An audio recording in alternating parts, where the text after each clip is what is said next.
Hello everybody, it's Sailing here again. Another topic on YouTube about investments.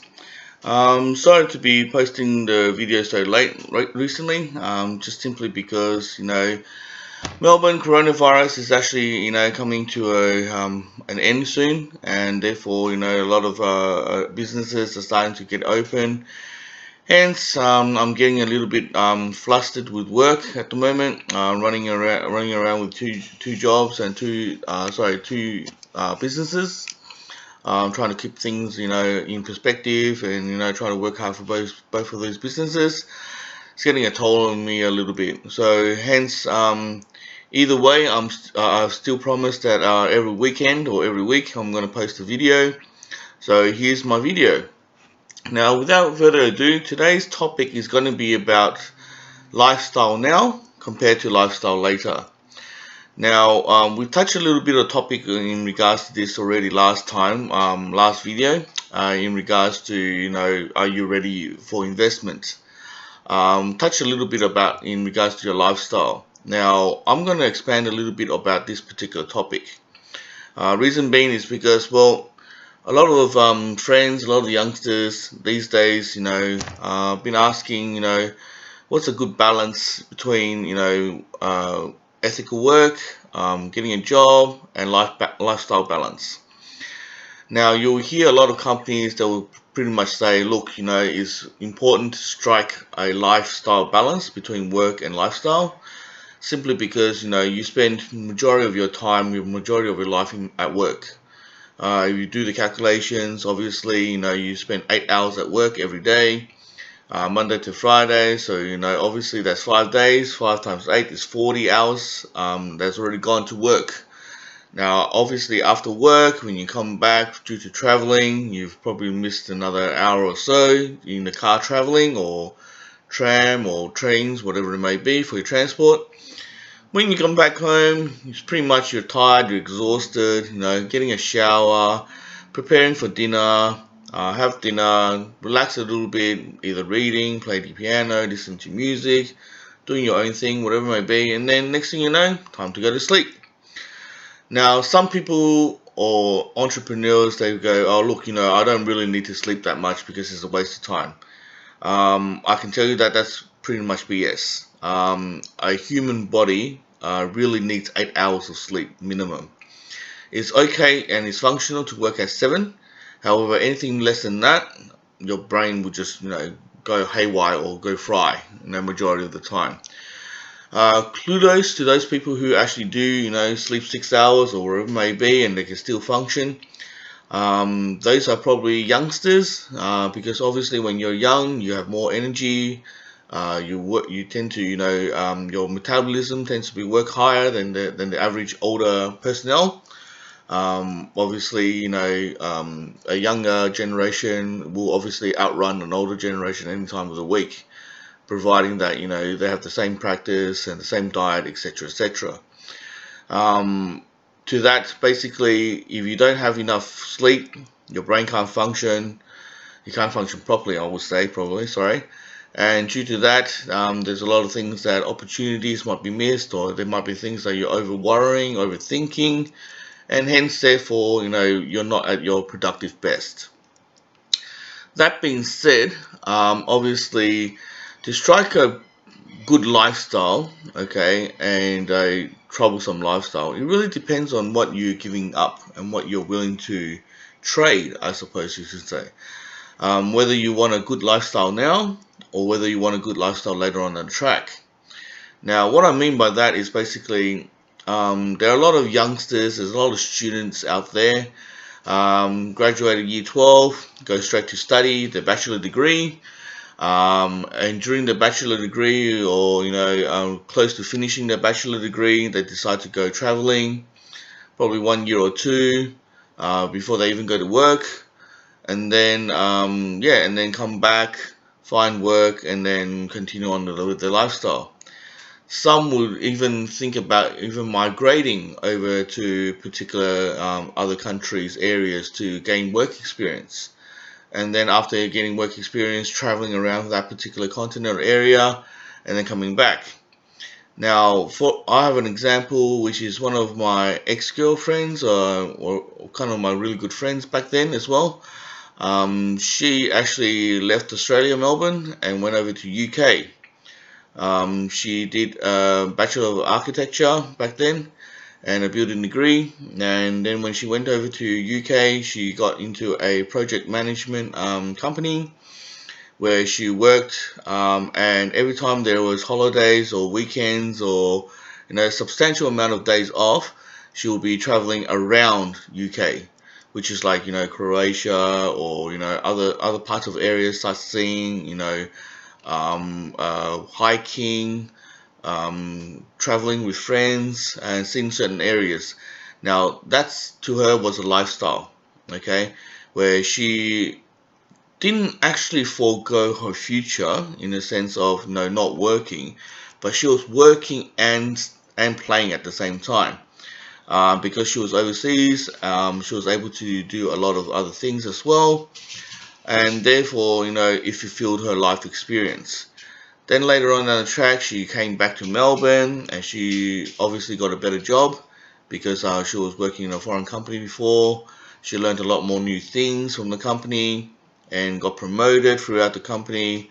And yeah, so therefore she was living her lifestyle pretty much a-okay at the moment. So that's the type of choices that you have to make. Now, some people will choose to go backpacking. Okay, I'm not saying backpacking is not bad, and I'm not saying there's a good lifestyle change as well. However, I see that as kind of a little bit of waste of time, simply because you could, instead of backpacking, working as a waitress or whatever it may be, you can actually work for a pretty good, decent company. And like my friend there before, whenever there's time, she can, go and travel, book air tickets or flight tickets to somewhere else, and travel for a week, a couple of days, and then come back to work. Now, that's to me is a more fulfilling way of gaining experience and exchanging that with lifestyle changes, rather than going to backpacking, staying in a hostel, which is to me personally is not that really safe. But yeah, it works out for other people. So kudos to those. So yeah, basically it comes down to what you're willing to sacrifice. Now, some people would argue, basically saying, well, you're young right now. Why don't you just experience the world? You're fit. Why don't you go out and see the world before there's nothing else to see? That, to a sense, is true, because some people do also have to remember this particular instance. You're not just going to be living till you're 40, 50, or 60. Okay, with life expectancy right now, if you're pretty healthy, you're okay, you're pretty much looking around about 80 years old. Okay, 90 even pushing it. All right, but 80 is a definite. Okay, so that's why a lot of people go, your 40s is your midlife, or they call midlife crisis. Because there, basically from there on, you have to think about, well, for the rest 40 years of your life, which is when you're going to hit 80, how are you going to survive? Now, according to Australian statistics, all right, each individual will require at least $500,000, that's $500,000, in order for them to be able to sustain their current young lifestyle, which is, for example, have a coffee a day. Each year they go out traveling, spend no more than $5,000 overseas, etc., etc. It depends on obviously how you work it out. But majority of the statistics shows that you need at least 500,000 in order for you to live to your 80. Now, mind you, Australia has already pushed their pension age back even further. Back then it was 60, 65. Now you're pushing around about 65, 70, okay, in order for you to retire. Now, that's the reason being is because Australia just doesn't have enough young Australians to support the older generation. Now, back then, in my generation, my dad had to, work till he was supposed to be 55 or such in order for him to retire. Okay, now probably looking around 60, 65. Then later on down the track, probably 70, 75. All right, and then later down the track, you'll probably even have to die in order before you receive, you can retire.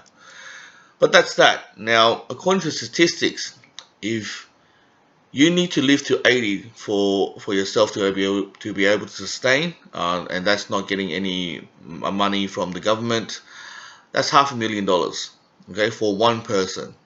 Now, if you're a couple, that means you're a wife. You need $1,000,000, all right?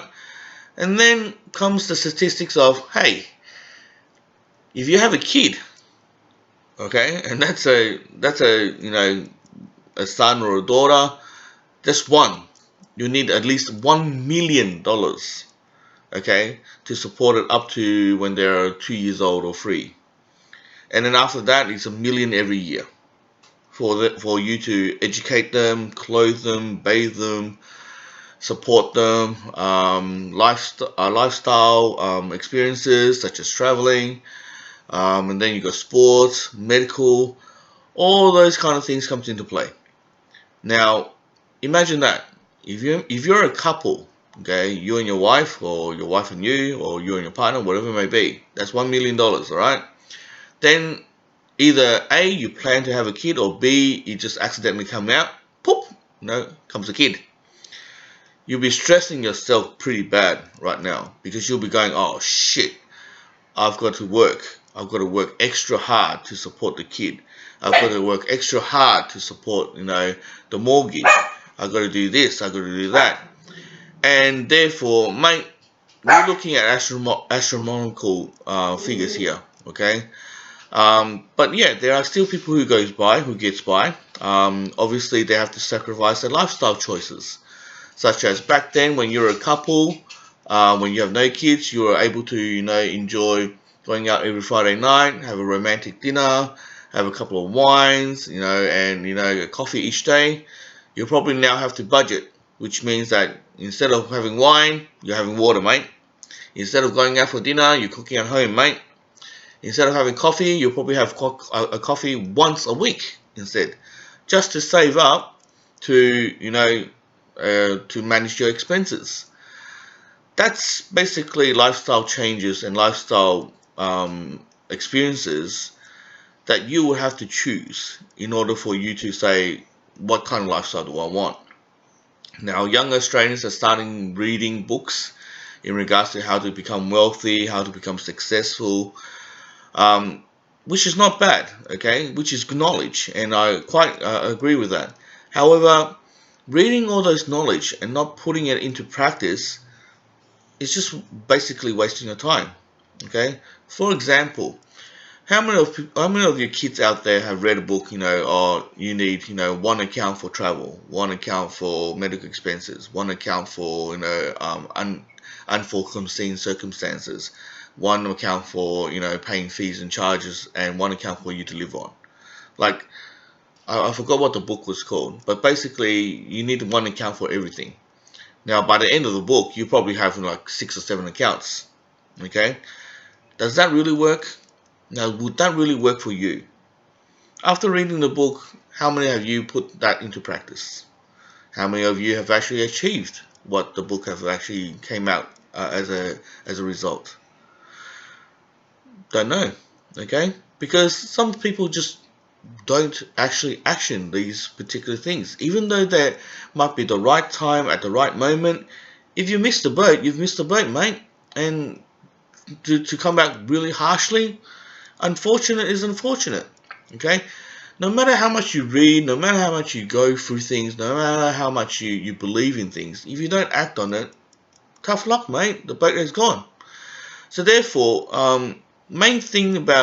another thing about choosing your lifestyle is, remember, whatever you choose right now, okay, is the best for yourself, okay? And you also have to remember, this is a choice that you made.